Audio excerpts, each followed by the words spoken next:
Viewers and subscribers, so welcome back again on this platform where we tell you undiluted truth.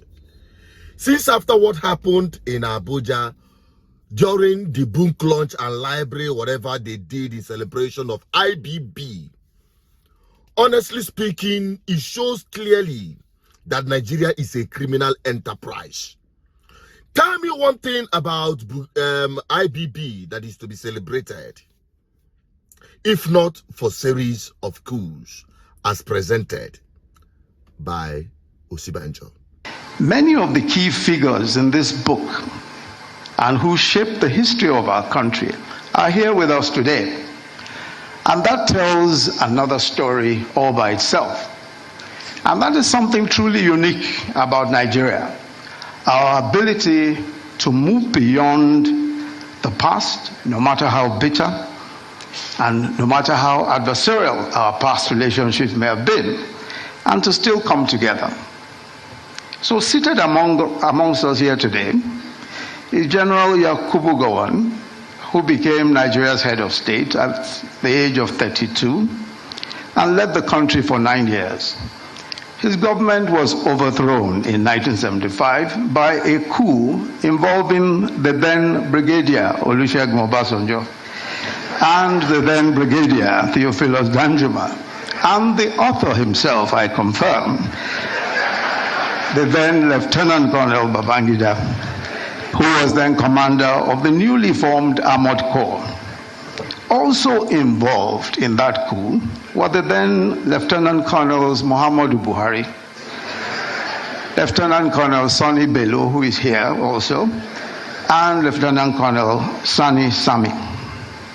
Yet, here we are today with former President Obasanjo, General Danjuma, and of course the author himself present, not as adversaries of the author, but as witnesses to history, celebrating a fellow statesman.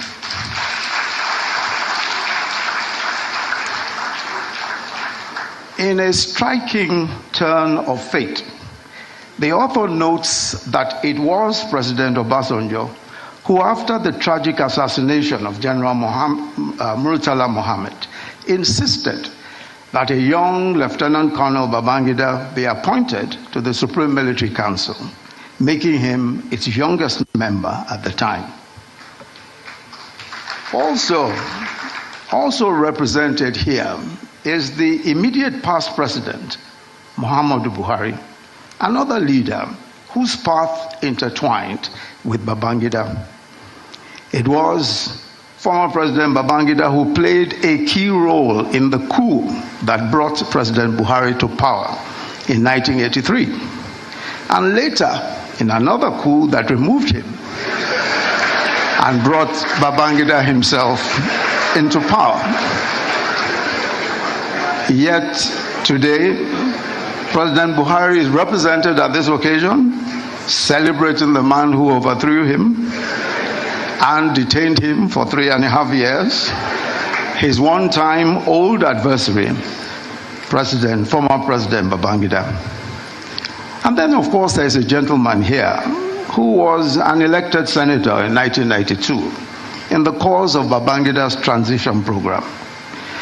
When Babangida annulled the 1993 election and General Abacha took over and dissolved the Senate, that senator tried to reconstitute the Senate in resistance to the dissolution.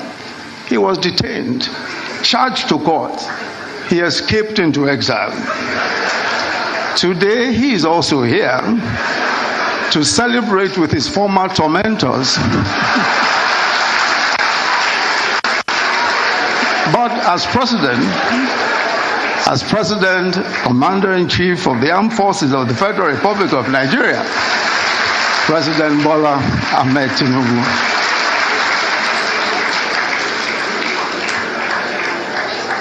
The third reason why this 420-page book is important is because it unveils one of the most enigmatic.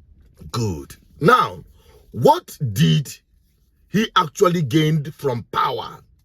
And from all of these men that gathered there, the former dictators, military leaders, presidents, as they all gathered there, Tell me what impact they made to move Nigeria an inch forward.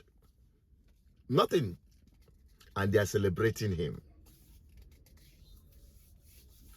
You see, the grand finale of my observation is even the time when they are playing that their national anthem as imposed by Tinubu. None of them were even reciting it. That is to show you they know they're loyal to this country. They are only loyal to their personal interest. They've accumulated primitive wealth they don't need. IBB, with all the money he had gathered, with all the wealth he had gathered, tell me what he has gained apart from that. Nothing. We've seen military leaders take over power in different African nations, and we've seen what they have done to move their country forward. Can anyone tell us any achievement of IBB that's worth celebrating today, if not for the coups? Nigerians, if you have the opportunity of addressing these men, what will you tell them? If you have the opportunity of saying, let me judge this man with one sentence, what would that be? Let's have it on the comment section. Nigerians, we are watching. They are just looking at us as a people, a hopeless set of people whom they have successfully put under subjugation, and they have no hope of redemption. Well, that is their thought. What is your thought? Do you think that Nigerians can be free from these new colonial masters in Nigeria today? Let me have your opinion on the comment section. I still remain as Peter as the advocate for good governance. Help me share this video. Bye bye for now.